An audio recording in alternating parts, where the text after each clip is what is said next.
lounging, son.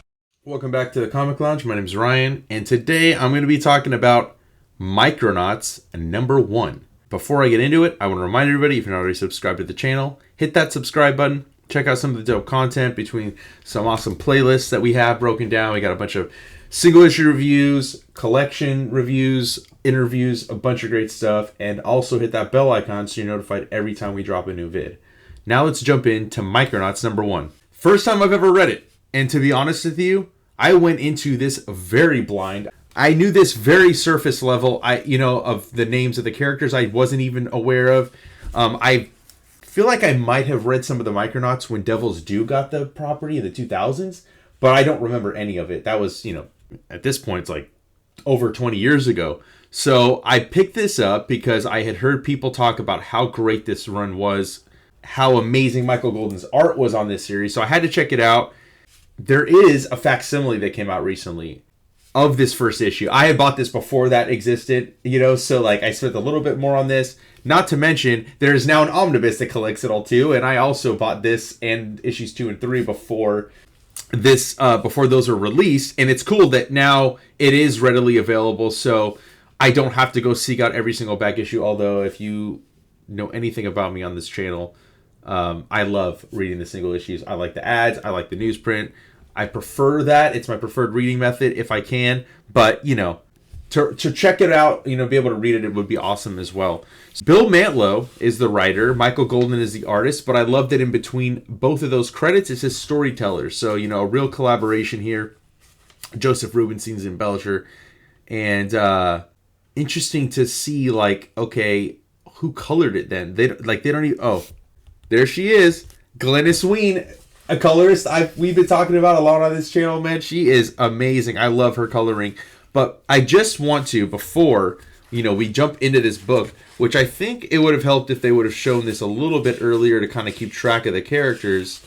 They show, or they have little bios of the characters of the book. Meet the Micronauts. This would have been very helpful to have in the beginning. So, you got Commander Arcturus Rann, one of the first of the space gliding Micronauts, adventurous explorers dispatched in suspended animation 1,000 years ago to the farthest reaches of the Microverse.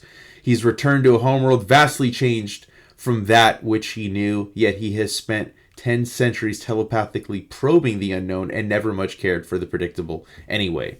We got Marionette, Princess Mari of the homeworld's royal family, saw her parents and brother killed or captured in a coup d'etat, and is as fierce in her desire for revenge as she is in her hatred. We got Baron Karza, the villain. Once homeworld's chief scientist and overseer of the body banks, Karza has offered the Microverse immortality for a price, total and complete subservience to his wishes, and he gets it. We got, those are the main characters. We got Bug, we got Acroyear, Prince of Acroyears, Biotron, Microtron, the Shadow Priest, this guy, and then Time Traveler, whom we're not saying anything. Got Prince Shaitan, who is the turncoat brother whose treachery forced the proud race of Acroyears to submit to Baron Karza and to become shock troops in his war to dominate the Microverse. So those are the characters. We open up. They're on the planet Daylon. It's, the Acroyear Air Patrol dogs are on our heels. We see Prince Argon and Princess Mari fleeing for their lives, pursued by the shadow of rebellion. Just phenomenal. I mean, I love Michael Golden's art so much. I'll admit, I'm a fan of his work, of the past few, years is when I first started, really diving into some of his work. I knew of his name. I knew of stuff he did, but I didn't have a lot of it in my collection. Now I got that awesome artist edition that, IDW put out. Of his Marvel stuff. There's a Doctor Strange issue that is just phenomenal. I probably should do that sometime on the channel as well. But he's just so good. I love his style, and it was so different than a lot of the other stuff that I was comparing it to from this time period. Very stylistic. A lot of great action here. We see that the prince and princess are, being attacked by these soldiers. They're able to get to shelter. Prince Argon, Princess Mari, you must make haste. They're being sheltered away. They're part of the rebellion. Mari seems like this very strong, opinionated character. She's really awesome. She's like, why didn't the people rally to us? Microtron, this little robot, says perhaps they preferred what the evil one had to offer them, my lady.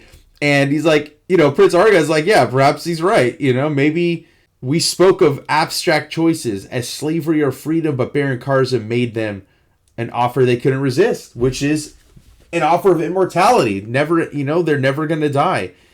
And she makes a great point. Like, it's not living to live forever, but to be in service of him. No, that's not living. The soldiers find them.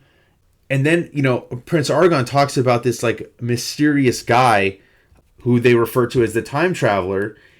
She talks about something of him summoning the Enigma Force, and you shouldn't play with such power. And then all of a sudden, we get the dog soldiers, the Baron soldiers have come upon them. They found them and they start mowing everybody down. And this is where Prince Argon is finally taken out. And we see Baron Karza, kind of reminds me of, a Darth Vader type, even mentioning like, to spare an enemy is not the way of war, your eminence. Conquest, Shaitan, is not always achieved by slaughter. Take him to the body banks. So while it looks like he's gotten mowed down, he's still alive. And that ends chapter 1. And then we get chapter 2, Homecoming. Little bit of some similarities between this and Star Wars. This kind of reminds me of the Millennium Falcon. Not saying that, that was an influence or anything, but just observation. The soldiers see this ship coming back into play, and it's been gone 1,000 years. This is where we meet Commander Rann. And he's finally awoken from this 1,000-year-long sleep. He talks to Biotron. Thanks for, I'm getting a hero's welcome. No, he's not. He gets blasted out of the sky. They throw him into a cell. And he wakes up, and he doesn't know. Is this a dream? A nightmare? Look at these fantastic ads here, dude. All these Star Wars things here. So cool. I can only imagine what it was like being a kid, like when these first came out, man. But he wakes up. Commander Rann wakes up, doesn't know where he is. This little alien guy comes over. He's like, well, you're what we refer to as the pleasure pits. And the joke's on us, but who have we to thank for the pink-skinned addition to our dinner? He gets lifted up. Somebody recognizes him as a commander and then attacks the people that are trying to get him. And it's the character Bug, right? And then we also get Acro Year. And so like now we're getting the team kind of all fleshed out together. He's like, I don't understand. You're an Acro Year and an Insectivoid, but how? A ton of evolution on their part that wasn't there before, and and then he gives him the lowdown, and he's like, tells him exactly what happened on the homeworld. Within months, the Microverse was at war with Baron Karza and his dog soldiers subjugating all. And then he's like, Baron Karza, Dr. Karza of the Science Academy? But he was my professor 1,000 years ago. So much has happened that, Karza obviously can live that long because he's giving immortality. So he's obviously got immortality too. So to see Commander Rann, like, have that tie to him, just adds another level to, like, the protagonist and antagonist relationship. He's like, so my entire exploratory trip was an absolute waste.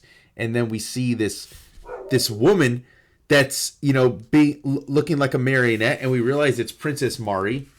They think she's a robot, she's not, and we realize that she's not. And we get this like scene of Shaitan and Baron Karza. Great names too for these characters.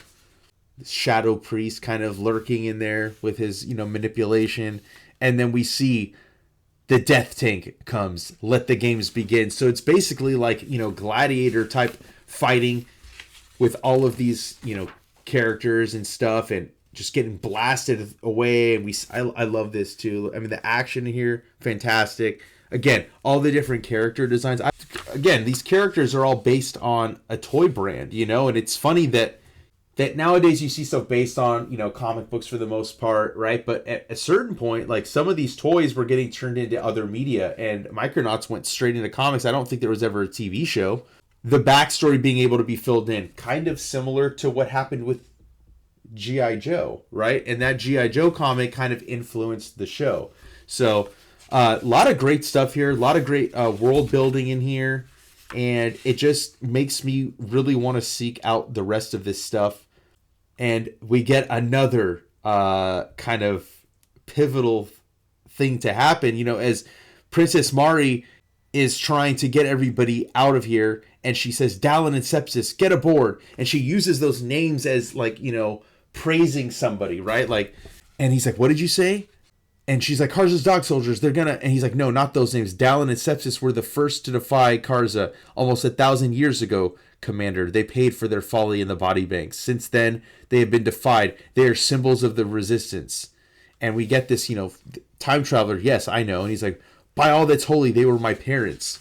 So now he has ties to the first people to defy Karza.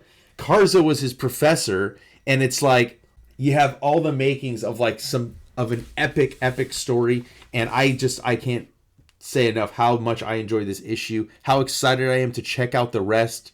You got an awesome villain. You got an awesome hero with his ragtag, you know, team. You got you got the robot character, right? That's kind of the C-3PO.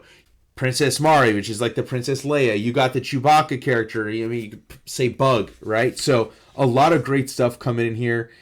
And they get on their ship, and, you know, I love this right here, too. It reminds me of, like, the Han Solo type guy. He's like, you know what? This ship's had some surprises built into her by Biotron and me over the past 1,000 years. For all Karza's science, I'm betting he never dared navigate the fringes. But the Endeavor's been there and back, and this time we're going through. So he escapes through, you know, the edges of the Microverse. Next thing we know, Earth, in exclamation mark. Don't dare miss our second senses-shattering issue, on sale in just 30 days. And next, they're going to end up on Earth. Can't wait to check out the second issue of this. Again, what a fun comic. What a fun concept. Something I wish I would have discovered this a lot sooner. Better late than never. And I can't forget to say what a great cover by Dave Cockrum and Al Milgrom. Fantastic cover. So much action. Hope you guys dug the video. Go pick up the facsimile. It's a cheaper buy-in just to kind of test out if you like it before getting the omnibus, but I think it's safe to say I'm probably going to try to pick up the rest of these single issues. I really dug this. Awesome book. Make sure you like, follow, subscribe, hit the bell icon so you're notified every time a new vid drops. And on that note, I'm out.